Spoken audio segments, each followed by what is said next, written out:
జకరియా గ్రంథం 2వ అధ్యాయం 5వ వచనంలో, నేను దాని చుట్టూ అగ్ని ప్రాకారముగా నుందును, దాని మధ్యన నివాసునై మహిమకు కారణముగా ఉందును. ఇదే యెహోవా వాక్కు. ఇశ్రాయేలీయులు నివసిస్తున్న పాలెం చుట్టూ దేవుడు అగ్ని పిల్లర్ వలె నిలబడ్డాడు. అంటే ఇశ్రాయేలును కాపాడడానికి దేవుడు అగ్నిస్తంభం పెట్టాడా? అవును.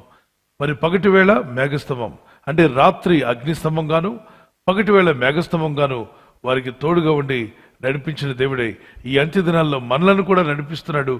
రాత్రి వేళ అగ్నిస్తంభం, ఆయన అగ్ని కాపుదల, అగ్ని ప్రాకారం మన చుట్టూ ఉంచుతున్నాడు. యోబు కుటుంబం చుట్టూ దేవుడు కంచి వేశాడంట. యోబు ఇంటి మీదకి రావడానికి తోడేళ్లు గాని వాళ్ళ మందలు తిని వేయడానికి ఏ జంతువులు వచ్చినా అక్కడే పడి చనిపోయేవాట. యోబు కుటుంబానికి కంచి వేసిన దేవుడే మన ఇళ్లకు కూడా దేవుడు తన కంచి వేశాడు. నమ్ముచున్న వారు దేవునికి స్తోత్రం చెప్పండి.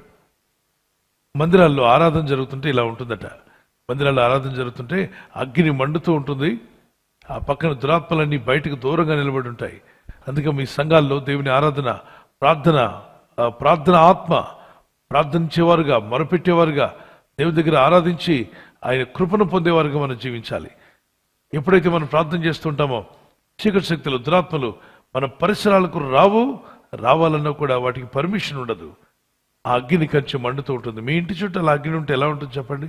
ఏ చీకటి శక్తులు కానీ, ఏ దుష్టాత్మలు కానీ మీదకు రావు. అలా రాకుండా ఉండడానికే ప్రార్థనా జీవితం. దుష్టుడైన అపవాది ఎన్ని మార్లు ఆ ఇంటికి వెళ్ళాలని ప్రయత్నం చేశాడు. యోబు ఇంటికి వెళ్ళలేకపోయారని వాడే కన్ఫర్స్ చేస్తున్నాడు.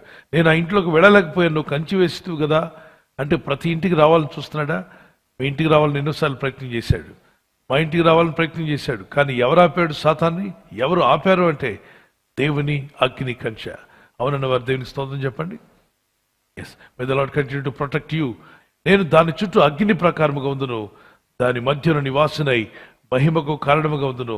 ఇదే యెహోవాకు. ఈ వాగ్దానం మీ పట్ల నెరవేరునుగాక. దేవుడు అగ్ని కంచె వలె మీ చుట్టూ ఉండి మిమ్మల్ని, మీ కుటుంబాలను కాచి కాపాడును గాక. దేవుని వాక్యాన్ని బట్టి ప్రార్థన చేసుకుందాం. ప్రభు, నీ ప్రొటెక్షన్ నాకు కావాలి. మీ అగ్ని కంచె నాకు, నా కుటుంబానికి, మా పిల్లలకు, దేవుని యొక్క సంఘాలకు, దైవజనులకు కావాలి అన్న వారి చేతులు పైకెత్తగలరా? లెట్స్ షల్ వి ప్రే. ప్రార్థిద్దాం. పరిశుద్ధమైన మా తండ్రి, నీ కంచి వేసి మమ్మల్ని కాపాడండి. నీ అగ్ని కంచి వేసి కాపాడు అయినా. నీ కృపలో, నీ దయలో మమ్మల్ని నిలబెట్టండి. నీవు కంచి వేయబట్టి మేము ఈరోజు సజీవులుగా ఉన్నాం. మీరు కంచి వేసి కాపాడబట్టే అగ్ని ప్రాకారంగా మా చుట్టూ ఉన్నావు తండ్రి.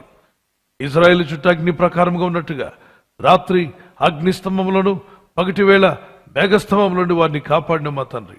ఐగుప్తు నుండి కనాను చేరేంత వరకు ఆ విధంగా మీరు కాపాడారు. ఈరోజు ఈ లోకంలో, పాపలోకంలో మమ్మల్ని విడిపించి పరలోకం చేరేంత వరకు మీరు మా చుట్టూ అగ్ని ప్రకారంగా ఉన్నందుకు వేలాది స్తోత్రాలు చెల్లిస్తున్నాను. యోబు కుటుంబానికి కంచి వేసినట్టుగా నీ దాసుల కుటుంబానికి కంచి వేయండి, పరిచర్లకు కంచి వేయండి, సంఘాలకు కంచి వేయండి, విశ్వాసుల చుట్టూ నీ కంచి వేయండి. మా పిల్లలకు, మా యవనస్తులకు, మా పెద్దలకు, నా ప్రభు, మా తండ్రులకు, తల్లులకు, మా సహోదర సహోదరులకు నీ కంచి వేసి కాపాడమని national, international life changing prayer టీంలో ఉన్న ప్రతి ఇంటి చుట్టూ మీ కంచి వేసి కాపాడండి ఆయన. ఈ ప్రార్థనలు ఏకీవిస్తున్న ప్రతి ఒక్కరి చుట్టూ దేవుని అగ్ని ప్రకారము ఉండునుగాక. నీ కంచె వేసి కాపాడి మహింపదమని మమ్మల్ని అందరినీ మీ చేతికి అప్పగించుకుంటూ ఈ రాత్రి నెమ్మదితో పండుకొని సురక్షితంగా కాపాడబడినట్లుగా నీ అగ్ని కంచె వేసి మమ్మల్ని కాపాడండి.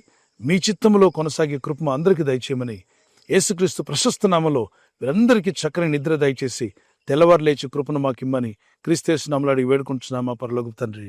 ఆమేన్, ఆమేన్. ఈ వాగ్దానాన్ని మీతోనే ఉంచుకోకుండా లైక్ చేయండి, షేర్ చేయండి. అనేకులు ఈ యొక్క ఛానల్ సబ్స్క్రైబ్ చేసుకోమని తెలియపరచండి. సబ్స్క్రైబ్ చేయని వారు కూడా సబ్స్క్రైబ్ చేయండి. Good night. God bless you.